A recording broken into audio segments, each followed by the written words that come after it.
viele sind auch Sachen wie, wo David kennt über ganz Israel ward. Und wir sagen, wo David nu als Daud, erst kennt ich über, wo ein Sturm ward? Juda, sei gut. Und dort hat wenigstens 15 Jahre gedauert, bei David kann ich über Juda ward, und dann dauert es noch wo lang, bis er kann ich über ganz Israel ward. 7 Jahre, ja, was über Besatzungen sein 7,5 Jahre, aber wenigstens 7 Jahre muss David noch extra lernen, bis er kann ich über ganz Israel worden. Und als David kann ich über Israel warten, trag er mit all seinen Männern von Israel eine Wohnstadt. Wer weiß?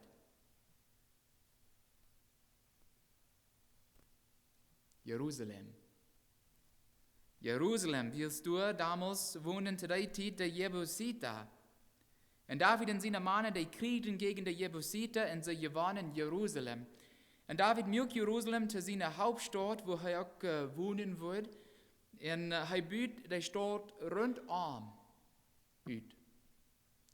Und dann raubte David die ganze Volksversammlung von Israel und seht an, dass er Gott seine Bundeskiste nach Jerusalem holen will.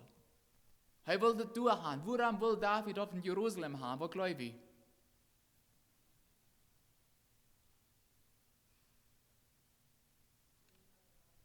That's right. Um einen Beweis zu haben, dass Gott mit seinem Volk war in Jerusalem.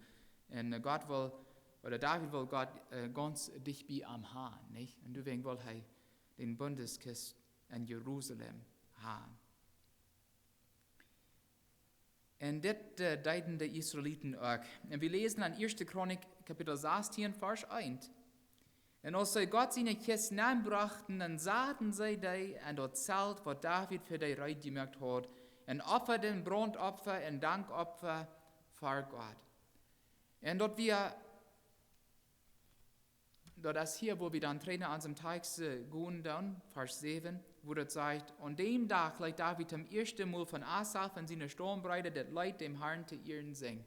So von diesem Tag sagen wir, das sind uns christliche Leute ein bisschen anders, als was sie damals hatten. Ja, die Israeliten, die hatten meistens bloß die Dichter gehört und dann würden sie die singen, oder die Leviten würden die versingen. Und das war ein von den Leuten, was David damals schreibt. Gerade wegen diesem Tag, diesem Fasttag, will David haben, dass die Leviten das Lied versingen sollen. An den Versen 8 bis 36 fingen wir ein Danklied, das David für diesen Fasttag schreibt. Und dort als das Lied, das wir von der mit Gottes Haupthaupt siegen wollen, und dort ist mein Wunsch, dass Gott uns helfen wird, oder dass Davids Leid uns helfen wird, und Dinge zu denken, wofür wir Gott mehr danken können. Wir fangen an den ersten Punkt an den Versen 10 bis 11. David sagt, verherrlicht seinen heiligen Namen, sieht an den Hort voll Fried, je wird dem Herrn siegen, frechne dem Herrn in seiner Macht, siegt seine Gegenwart allen Zeit. So hier redet David von Gott siegen. David sagt, sieht an den Hort voll Fried, je wird dem Herrn siegen dann. So wir sollen Gott danken, dass wir noch siegen können und dass Gott sich noch fingen lässt. Wo würde es sein, wenn Gott sich nicht mehr fingen lassen würde? So ist dort wie kann Salvia, als er ne Gott ging, Ruhe zu kriegen. Gott bleibt still. Right? Er bleibt ganz still. Aber Moses sagt uns, und auch zu den Israeliten in 5. Mose, Kapitel 4, Vers 29, und wenn die arm waren, ob ernst vom Horten siegen, dann wollen ihr anfangen. Und diese Werte sind auch für uns bestimmt. Was meint dort von der und da Gott zu siegen? Wer kann Gott siegen?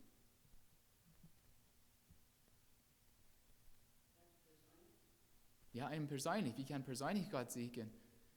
Als wir Sünder wären, können wir Gott siegen?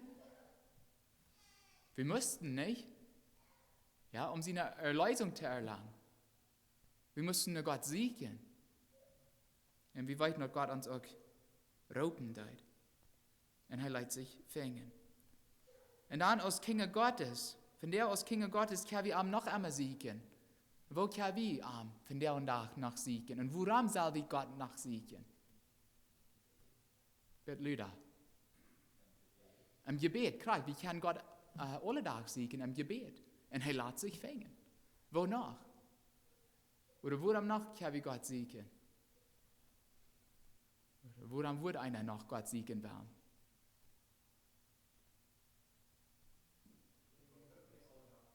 Kraft, wir brauchen ihn alle Tag, right?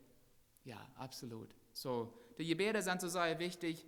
Und deswegen sagt Paulus in Apostelgeschichte 17, Vers 27, wirklich von uns, Gott ist wirklich von uns alle nicht weit auf.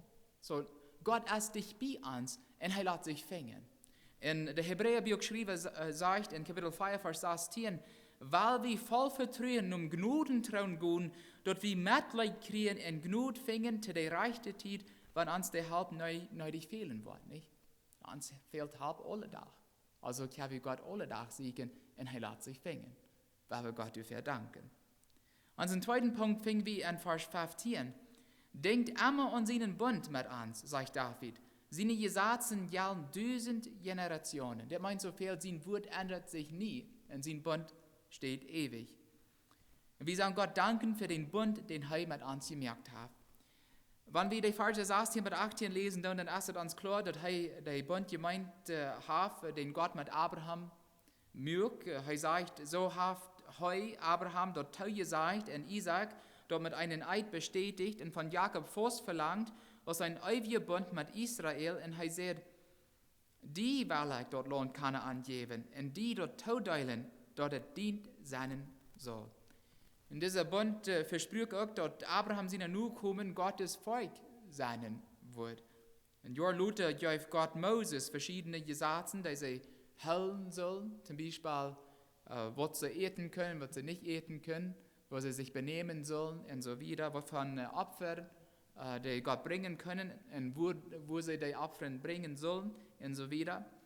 Aber aus Bibellese weit wie dort Jesus einen neuen Bund mit sich brach, von dem Jeremia all in Jeremia 31, Vers 33 prophezeit hat. In Jeremia 31, Vers 33, so sagt Gott zu Jeremia, den neuen Bund, den ich mit den Israeliten merken will, wenn die Zeit erst kommt, ist dieser. Ich will mein Gesetz angeben.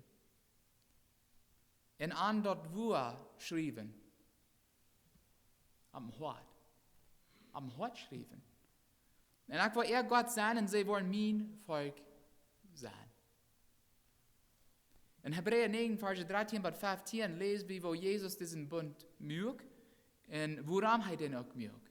So, das steht in Hebräer 9, Vers 13 bis 15, wo das sagt, Hebräer 9, Vers 13 bis 15, wenn es also wir, dass alle Menschen die Büten haben, gereinigt worden können, wenn sie mit Blut von Kasen oder Bolles und mit der Arsch von einer verbrannten Kuh bespritzt werden, wo viel mehr wird das Blut von Christus, der ohne Fehler wir und sich selbst durch den ewigen Jesus Gott opfert, uns gewaschen von den Tod gewordenen Ränchen, und nun kann wir den lebenden Gott dienen. Dort ist, woran Christus der Vermittler vom neuen Bund geworden ist, dort die von Gott gewählt sind, dort ewige Aufgabe kriegen, dort anversprechen ist. Durch Christus seinen Tod sind ihre Sinnen verjährt, die sie unter das Erste Testament getan haben. So durch das Blut Jesu können wir Kinder Gottes werden und dort ewige Aufgabe kriegen. Wenn wir hier von einer Aufgabe reden, was meint das für Herz? Was kriegen wir an Jesus? Ja, Sinnenvergebung, nicht? Was noch? Das ewige Leben bei ihm, das können wir von der all erfahren, nicht? Ja, was noch? Was ist noch dabei, was wir kriegen können, wenn wir Kinder Gottes sind? Den Heiligen Geist, ja. Dass wir merken, dass den Heiligen Geist eine Down Payment, sagt einer auf Englisch, right? Wenn wir den Heiligen Geist kriegen, dann haben wir ein Down Payment all für unsere himmlische Wohnung, die wir einen Tag kriegen wollen. Wenn Gottes Wort sagt, den Heiligen Geist gibt uns den Zeugnis, dass wir seine Kinder sind, nicht? So, das ist ein Down Payment, dass wir für näher all kriegen können, dort uns sein, der dort wie ein Tag und für alle Ewigkeit bei ihm kann sein. So, wenn Jesus für uns gestorben ist, und durch seine Sinnenvergebung kann wir Erbe sein, wie kann sie einen Aufgaut kriegen. In unserem Text sagt David in Vers 23, Lut die Menschen von der ganzen Erde für den Herrn singen, merkt alle Tag bekannt, dort heirat. Und der das auch dabei, nicht? Und seine Aufgaut band, dort wie kann über unsere Feind den Sieg haben. Heirat uns von dir. Und David, wir so sehr dankbar, dass Gott am von seiner Feind gerat hat. Wer wären seine Feind? Ja, wie was von denen an? Saul, den sind Schwerfuder. Wer noch?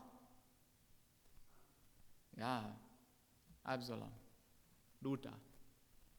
Ja, wird seinen Sohn, seinen Sehen anproben, seinen Königreich von einem Weich zu nehmen. Ich denke auch an Abner, ja. Saul sein Kommandant. Und noch viele von den anderen Menschen, die rund am wohnen deuten, die immer weiter proben, am in Saul seine Hände zu geben. Aber Gott gibt am den Sieg, heirat am von all seinen Feinden. Und liebe Geschwister, wir sollen Gott dafür danken, dass er uns durch seinen neuen Bund von unseren Feinden raten wird und gerat hat. Wer wir unser Feind? Wer sind denn noch? Teufel, nicht? So tun. Wer noch? Oder was noch? Die sind. Und die Tod, nicht? Von dieser Feind rat Jesus Christus uns. Und dort wie sie eine nie-testamentliche Vorschriften haben, das ist noch ein Ding, wofür wir Gott danken können, wenn es der uns sein und wo wir leben sollen, um siegreich zu bleiben. Wenn wir in unserem Text 3 blicken, dann lesen wir in den Versen 19 bis 21, weil wir wieder lesen. 1. Chronik 16, Verse 19 bis 21. Du so lesen wir, wo Gott seinen Bund mit Abraham vor dich brach. Gottes Wort sagt, es sei uns Schuld nach wenig werden, in Fremde Angewanderte im Land, dann tragen sie von einem Volk zum anderen und von einem Königreich in das andere. Gott leiht keinen an, Schulden dann. So Gott sorgte für sein Volk, um solche zu merken, dass er seine Verheißungen an vor dich bringen kann. So, wo viel wären die am Anfang? Wo groß wir sein Volk am Anfang?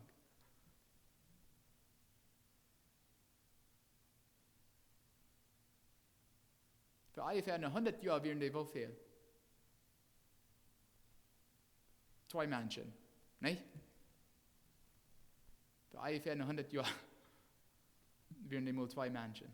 Abraham und seine Frau. Und dann war das ein großes Volk in Gott, die auch alle bewahren und schützen und dort er seine Versprechungen an vor dich bringen können. Und diese wird sind mit den Versen 12 bis 13 verbunden, wo David sagt, denk an seine Wunder, was er getan hat und seine Tikens, und an die Gerechtsurteilen, was er ausgesprochen hat, je, die nu kommen von seinen Deiner Israel, die nu kommen von Jakob seine Gewählte. So weil wir an Gott seinen alltäglichen Wunder denken, die er für uns getan hat, noch det in dein Wort, wo Gott für uns sorgt, so dass wir immer genug zu essen haben, nicht? Rein Futter zu trinken haben. Dort gibt so viele Menschen, Millionen Menschen auf dieser Welt haben nicht zu essen und haben nicht Futter zu trinken. Und wie? Wo Gott haben wir dort nicht? Dort wir Arbeit haben, weil wir an die Tiden denken, an denen wir an Notstunden denken, wo wir Gott um Hilfe fragen und wo Gott uns geholfen hat. Wo wir krank werden und Gott uns wahre Kraft gibt und gesund macht. Wo wir Fehler schmieren oder vielleicht zu kurz gekommen sind und wo wir dann Gott gingen, um Vergebung zu fragen und wo Gott immer bereit wäre, uns zu vergeben. Und er ist noch immer bereit. Wo Gott uns jeden Tag neue Kraft gibt, um für ihn zu schaffen und seinen Willen durchzuführen. Wo wir große Entscheidungen merken mussten und Gott uns wiesen hat, was wir tun sollen. Wenn wir Gott danken, hört Gott uns? Wer hört uns? Er verlangt dort, dass wir ihm danken sollen. Weil wir Gott danken, dass er uns so wunderbar versorgt. Wir können Gott all verrückt für dort danken, was er in der Zukunft noch für uns tun wird. Weil wir immer weiter Gott gehen, um Hilfe zu finden, sodass wir unser ewiges Ziel siegreich ankommen können.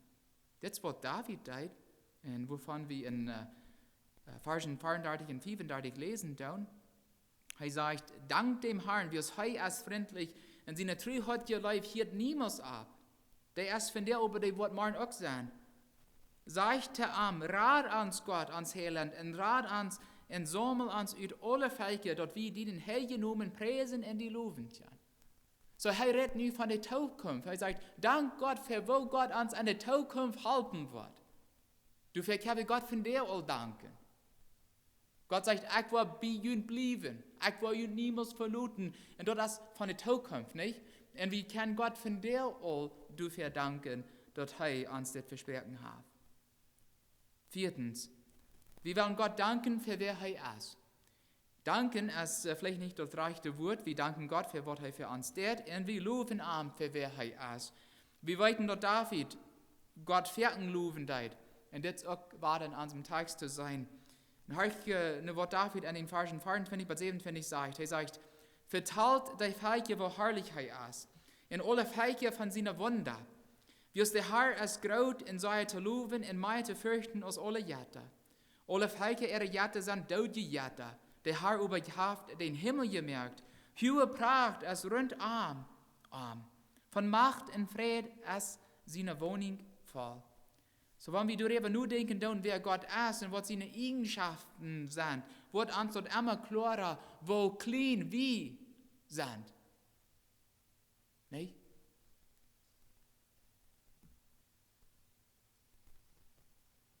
Wo clean unsere Troubles wirklich sind.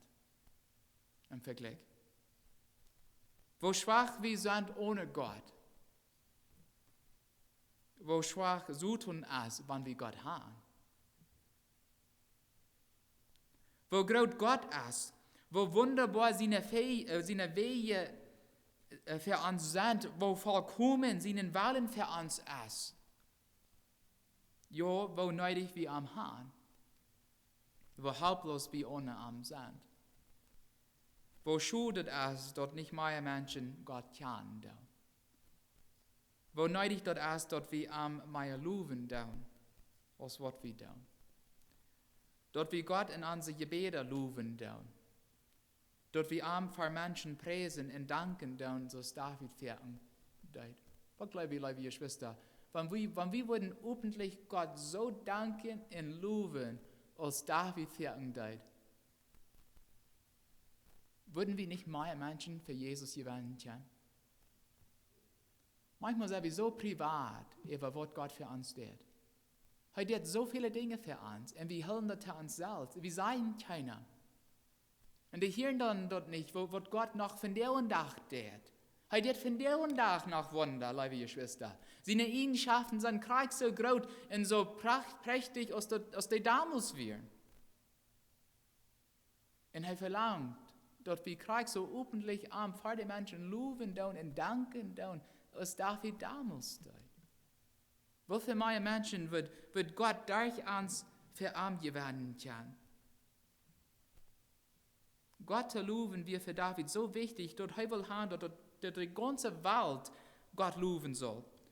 Und wir lesen das in den Versen 30 bis 31, da so sagt er, die ganze Welt soll am fürchten, er hat die Erde fast gemerkt, dass er nicht schwächt. Der Himmel soll sich freuen und die Erde soll froh sein. Und sagt, alle Menschen, der Herr ist kenne ich.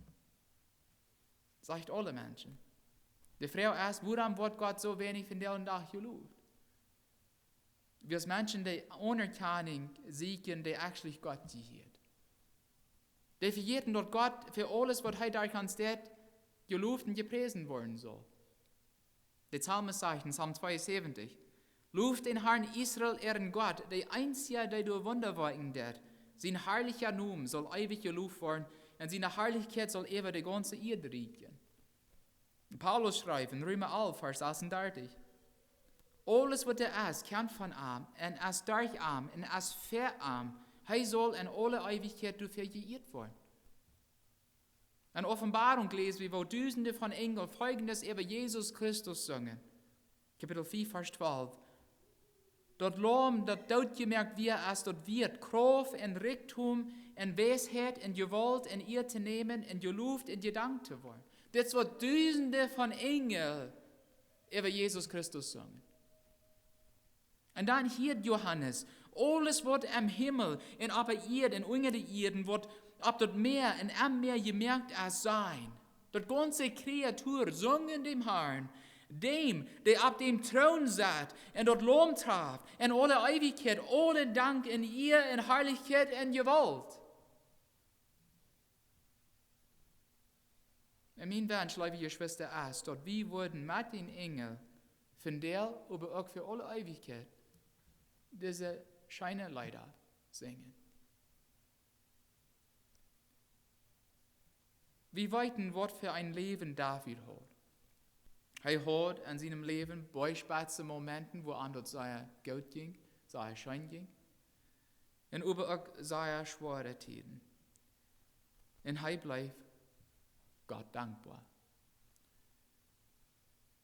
Und an dem Tag, wo die Leviten die Bundeskirche an dort Zelt nahmen brachten, wo David reitgemerkt hat, jäuft David, als auf ein Dankleid dem Herrn zu singen. Er kijkt terug, wo Gott am gehalten hat. Und wo er an den Tag stunden kann, in Jerusalem. Kann ich über ganz Israel. Und er jäuft als ein ganz neues Lied zu singen. Er will Gott danken. Und Davids Lied wies uns verschiedene Dinge, wofür wir Gott mehr danken sollen. Weil wir Gott danken, dort er sich noch finden lässt. Wir wollen Gott für den Bund danken, den er mit uns gemerkt hat, durch Jesu Blut. Weil wir Gott danken für die Wunder, die er für uns zu tun hat, noch einmal tät und noch einmal tun wird. Weil wir Gott loben, für wer er ist. Gott will haben, dass sein Volk dankbar bleibt. Und ich will